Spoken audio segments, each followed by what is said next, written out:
성도 여러분 안녕하세요. 말씀 묵상 리바이블입니다. 하나님의 말씀을 붙들며 오늘 하루도 승리하시는 성도님들 되시기를 주님의 이름으로 축복합니다. 오늘 하나님께서 우리에게 주시는 말씀은 창세기 22장 13절에서 14절까지의 말씀입니다.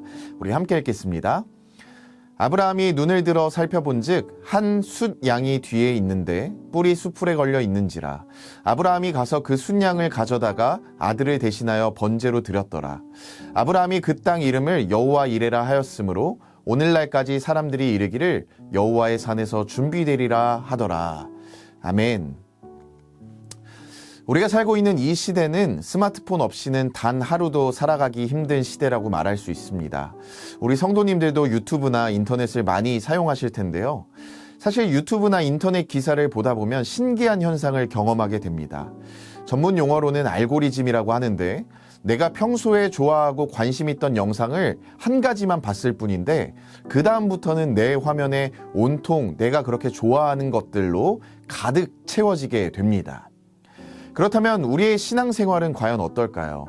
혹시 하나님을 바라볼 때조차 내가 보고 싶은 하나님, 내 눈에 보기 좋은 응답만을 우리가 찾고 있지는 않으시나요? 오늘 우리가 함께 읽은 창세기 22장 본문을 통해서 참된 믿음이란 과연 무엇을 보는 것인지에 관해 함께 은혜를 나눠보고자 합니다. 오늘 본문인 창세기 22장은 아브라함 이야기의 최고 절정이자 하이라이트라고 말씀드릴 수 있는데요. 이스라엘 백성들, 즉 이 말씀을 처음 들었던 고대 독자들에게 이 본문은 숨이 멎을 듯한 긴장감을 주는 이야기였습니다. 왜냐하면 바로 앞장인 21장에서 아브라함은 100세가 되어서야 기적적으로 약속의 아들 이삭을 얻었기 때문이죠. 그런데 그렇게 평안이 찾아오나 싶었는데 갑자기 오늘 말씀에서 하나님은 청천벽력 같은 명령을 내리시는 것입니다. 내 사랑하는 독자 이삭을 번제로 바치라 라고요. 우리는 흔히 이 장면을 보면서 아브라함의 맹목적이고 대단한 순종에 초점을 맞춥니다. 자식까지 바칠 수 있는 그 굳센 의지와 결단력을 우리가 본받자라는 쪽으로 말이죠. 물론 그것도 굉장히 중요합니다. 그러나 오늘 본문 나아가서 아브라함 이야기 전체를 관통하는 진짜 핵심은 아브라함의 의지적인 믿음이 결코 아닙니다. 오히려 핵심은 무엇인가 하면 하나님이 보여주시는 것들을 아브라함이 얼마나 잘 보았는가 하는 데에 있는 것입니다. 하나님께서 처음 아브라함을 갈대아 우르에서 불러내실 때를 혹시 기억하시나요? 창세기 12장 1절 말씀을 보시면 하나님은 이렇게 말씀하셨습니다. 내가 너에게 보여줄 땅으로 가라 라고요. 또 창세기 13장을 보시면 조카 롯과 헤어질 때도 마찬가지입니다. 조카 롯은 철저하게 자기 눈에 보기 좋은 대로 여호와의 동산 같아 보이는 소돔과 고모라를 택했다고 성경이 기록하고 있습니다. 그러나 조카가 떠난 후 상실감에 빠진 아브라함에게 하나님이 나타나셔서 뭐라고 말씀하시는가 말씀을 보면요. 13장 14절에서 너는 눈을 들어 동서남북을 바라보라 라고 말씀하셨습니다. 다시 말하면 내가 보기에 좋은 곳이 아니라 하나님이 보게 하신 곳을 아브라함이 바라봤다라는 거죠. 그리고 오늘 아브라함 생애 최고의 위기이자 절정인 22장에서도 이 보는 것의 주제는 계속해서 진행되고 있습니다. 아브라함이 이삭을 바치러 가는 산이 어디입니까? 3절을 보시면 하나님이 자기에게 일러주신 곳, 즉 하나님이 지시하시고 보여주신 산이라고 기록되어 있는 것입니다. 그래서 그곳에 도착해서 마침내 아브라함이 이삭을 결박하고 칼을 들어서 내려치려는 찰나에 여호와의 사자가 다급하게 그를 멈춰 세웠다라고 기록하고 있죠. 그리고 13절을 보시면 이렇게 말씀하고 있습니다. 아브라함이 눈을 들어 살펴본즉 한 숫 양이 뒤에 있는데 뿔이 수풀에 걸려 있는지라 라고요. 아브라함은 죽어야 할 자기 아들 이삭을 대신해서 수풀에 걸려 있는 한 숫 양을 보게 되었다라는 것입니다. 그리고 아브라함이 그곳의 이름을 무엇이라고 부르고 있죠? 14절에 나오는 그 유명한 이름 여호와 이레라고 기록하고 있습니다. 여러분, 우리는 여호와 이레를 그저 하나님이 내 필요를 미리 다 준비해 주신다라는 뜻으로만 생각할 때가 많은데요. 하지만 이 단어를 원어로 살펴보면 영어로는 God is seen, 즉 하나님이 보여지신다, 하나님이 나타나신다라는 뜻입니다. 동일한 표현이 창세기 12장 7절에 기록되어 있는데요. 이 장면을 보시면 어떻게 성경이 번역하고 있는가 하면 여호와께서 나타나셨다라고 기록하고 있습니다. 즉 여호와의 산에서 하나님이 자신을 나타내 보이셨다라는 의미인 것이죠.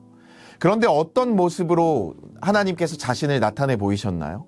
바로 숯불에 걸려서 이삭을 대신해 피 흘려 죽어야 할 숫양의 모습으로 나타나셨다라는 것입니다.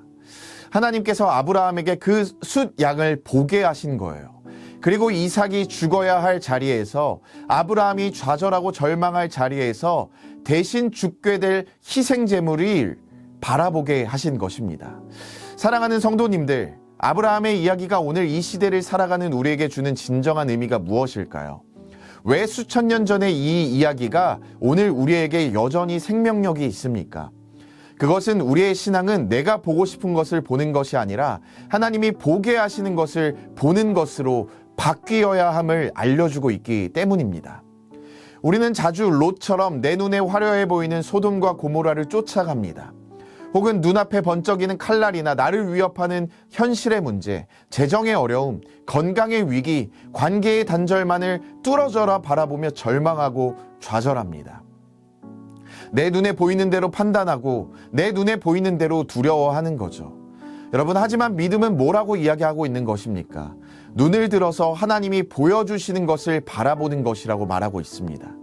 하나님이 아브라함에게 그 숫양을 바라보게 하셨기에 이삭이 죽음의 문턱에서 건짐을 받은 것처럼 우리 역시 하나님께서 우리를 살리시기 위해 보여주신 분을 바라봐야만 한다라고 말씀하고 있는 것입니다. 여러분, 이삭을 대신해 죽은 그 숫양은 과연 누구입니까?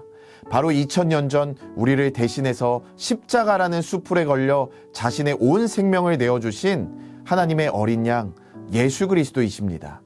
우리가 죽어야 할 그 저주의 제단 위에 하나님은 친히 예수 그리스도를 대속물로 내어주시고 우리에게 그 십자가를 보게 하셨습니다. 사랑하는 성도님들, 믿음은 내가 애써 긍정적인 생각을 하며 억지로 시선을 돌리는 것이 결코 아닙니다. 믿음은 내 모든 소망이 끊어진 것 같은 현실 속에서도 나를 부르시고 내 눈을 들어 바라보게 하시는 하나님의 은혜를 바라보는 것, 그것을 믿음이라고 말하고 있습니다. 하나님께서 그 절망의 자리에서 우리에게 무엇을 보게 하십니까? 이삭을 대신해서 숯불에 걸린 숫양을 보게 하셨던 것처럼 오늘 우리를 대신해 십자가라는 숯불에 걸려있는 피 흘리신 예수 그리스도를 보게 하십니다.